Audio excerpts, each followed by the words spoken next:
La feuille de route du gouvernement a donc été présentée aujourd'hui même. La réforme du Code du travail est lancée, comme prévu. On attend maintenant les réactions des syndicats. Quant à Jean-Luc Mélenchon, il trouve le procédé peu démocratique à 5 jours des élections législatives. Et nous allons y revenir dans quelques instants. Le reportage de Claire-Hélène Bousgarou, Géraldine Desquerou avec Ali Derich. Ils étaient là dès ce matin, sans attendre les annonces du gouvernement. Comme un avertissement lancé à Matignon. Une petite centaine de manifestants CGT et FO, bien décidés à faire passer leur message. Nous sommes prêts, bien évidemment, nous, à nous mobiliser comme pour la loi travail, mais comme pour la loi travail, il y a un temps d'explication qui est absolument indispensable.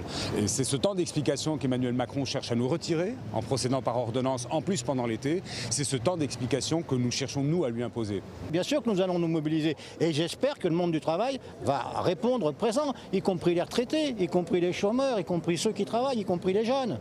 Car vous savez très bien que lorsque la jeunesse et le monde du travail est dans la rue, le gouvernement fait attention. Dans l'après-midi, le Premier ministre et la ministre du Travail ont remis un document aux partenaires sociaux. Un programme de travail de 5 pages qui fixe le calendrier des réformes sociales des prochains mois. Notamment, la réforme épineuse du Code du travail. Nous prévoyons une concertation intense avec les partenaires sociaux. La rapidité n'exclut pas la concertation approfondie. Et plus d'une cinquantaine de réunions sont prévues dans les semaines qui viennent avec les partenaires sociaux, car nous avons besoin de toutes les énergies pour réformer le pays, à la fois pour concevoir la réforme, mais aussi pour la mettre en œuvre.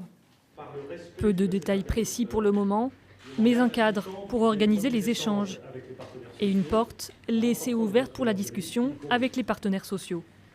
J'entends certains parler de risque, de guerre sociale, de la lutte des classes à la guerre sociale. C'est toujours la même volonté d'affrontement qui prévaut. Nous ne nous placerons pas sur ce terrain. Je le dis très clairement, les organisations syndicales et patronales sont des partenaires. Toutes seront entendues, respectées et écoutées.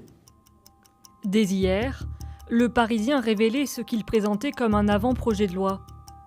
Un texte daté du 12 mai qui contient des mesures sensibles, allant au-delà de la loi El Khomri. L'une d'entre elles prévoit de donner une place centrale à la négociation d'entreprise au détriment des accords de branche. Autre mesure prévue par la réforme, le référendum d'entreprise à l'initiative de l'employeur et le plafonnement des dommages et intérêts attribués par les prud'hommes. Rapidement, le gouvernement dément être à l'origine du document. Mais à quelques jours des législatives, les réactions politiques ne se sont pas fait attendre.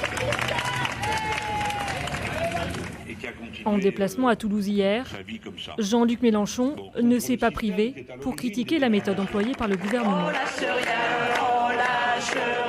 Nous pensons que M. Macron se prépare à infliger un choc social au pays sans précédent, parce que quand même le Code du travail, c'est les fondamentaux du droit en France et du modèle de société dans lequel on vit.